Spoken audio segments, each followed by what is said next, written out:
Maker's Circle.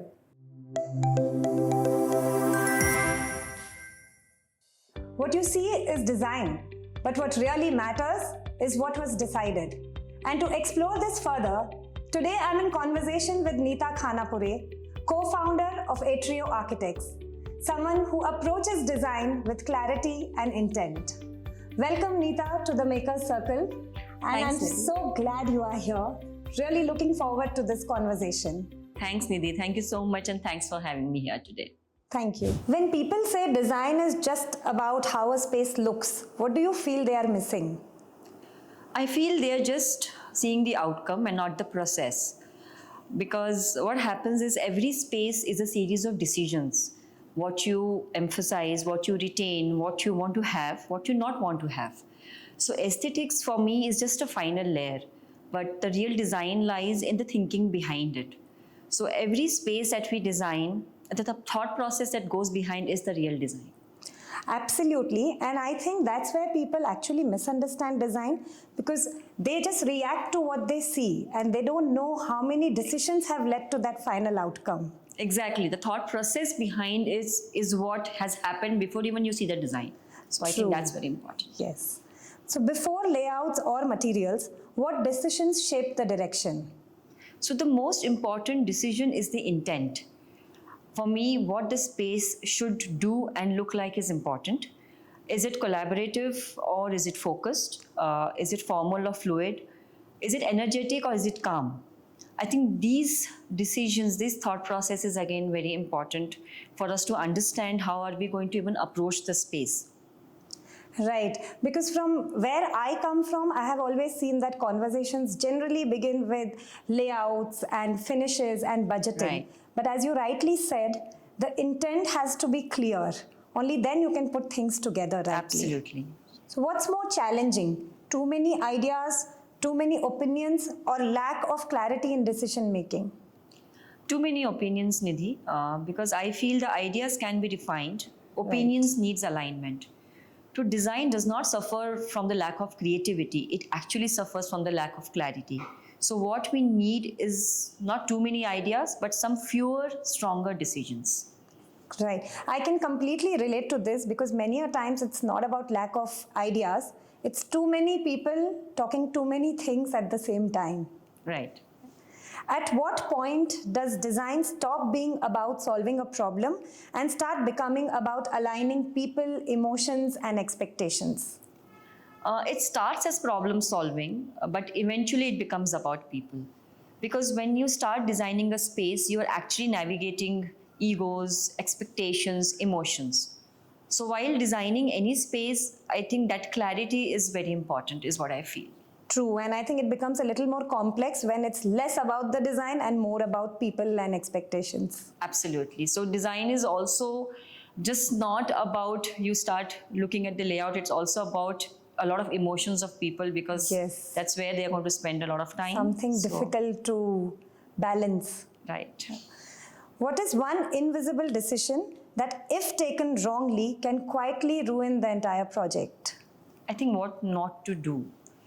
We consciously need to decide or to choose what not to do, what not to have, because how important it is to add something in the design is something important is also what you can take out from the design, which can then balance the entire space. And that's a very strong point, because we generally talk about what to add on and rarely about what to leave out. Exactly. Have you agreed to a client decision you didn't believe in? Of course, yes, but not blindly. Sometimes you have to allow a decision to play out, but the impact needs to be contained. I think we all need to know where to hold our ground and where to adapt. So that is important. So I think that balance is very real. Yeah, I mean, not every battle needs to be won. I mean, we just need to make sure that the impact is very much contained. It's not overpowering. Right. So how do you balance client constraints and design philosophy? By coming back to the main core, I feel if your content and if your concept is very clear, everything aligns to it. I think our main motto should be bringing the concept and the client to a common vision. Clarity just removes the conflict. Very true. So if there's clarity at the start, then you can avoid a lot of problems that may come eventually. Absolutely. Yeah. How does decision making as a co-founder change? So, see, Nidhi, as a designer, you're only thinking about the space. But as a business owner, you start thinking about the impact of the decision. The decisions that you take is what is the impact it's going to have on the project, Yes. the time, the cost, the bandwidth of the team, and especially the long-term value which is going to bring to the table. So every design has a very ripple effect beyond the drawings. So the design does not end on the paper. It plays out in the execution as well. Yes, so it's a very different lens now because every decision you take connects to something bigger. It's not Absolutely, just yes. about the design anymore. Exactly. So we have to look at the long-term value of it. What are you Yes. bringing back to the client on the table? Right. So do great spaces come from bold decisions or avoiding the wrong ones? I think both, but in the right order. First is you have to avoid taking wrong decisions and then be bold wherever it matters. Because boldness only comes when you have clarity. Right. Because if the intent is not clear, design will feel very scattered. I love that order. A moment where one decision changed a project. I think this has been a very consistent decision that we have been taking for some time now. Earlier, when we used to get the brief, we used to just jump on the layouts and start thinking about the layout planning. But I think eventually we understood that we need to have a very strong concept narrative. Because once we have that in place, that one narrative that we decide for the project, everything starts aligning to it. And when everything rotates and revolves around it, the design which comes out becomes very consistent, becomes very relevant. So one clear decision can really set the tone for a lot of things to follow. Absolutely, because when the space that comes out becomes very cohesive and meaningful. Right. And I think it also removes a lot of confusion from the team, from the execution part and all the other people involved. Do materials influence design or vice versa? Design decisions comes first. Okay. Materials should support the idea, they should not drive it. Because as per what I feel, if you start thinking about the materials first, you start decorating spaces. You think about the intent, you'll start designing. Right. That makes a lot of sense. Right. When decisions are clear, then material choices become stronger. Right. Now for something a little fun, our rapid fire segment. So just one word answers. Over-designed versus under-designed. Under-designed with intent. Nice.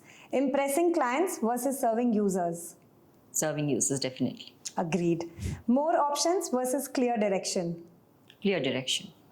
Trends versus personal conviction. Personal conviction. That's strong. Fast versus perfect. Perfect. Great. Safe versus risky. Calculated risk. Makes sense. Data versus instinct. Instinct, but informed by experience. Nice. Yes versus no. No, when needed. Absolutely. Control versus collaboration. Collaborative control. Love that. If you had to leave the designers or clients with one thought, what should they understand about design as a decision-making process? If you understand design as a space, you stop decorating. You start designing, and then eventually you start shaping experiences. That really puts things in a perspective because design is nothing but a series of decisions. Better the decisions, better the outcome. Absolutely. And with this, we come to an end of another interesting episode of the Maker's Circle. Thank you, Neeta, for such an insightful conversation, which will surely make people pause and think. Thanks, Nidhi. It was really wonderful to be here today and speak on certain aspects of design which we generally don't speak about. I really enjoyed it. Thank you so much. Yes, and that is the intention behind this Maker's Circle. Thank you for being a part of the Maker's Circle, and for all the viewers watching, stay tuned for more such conversations.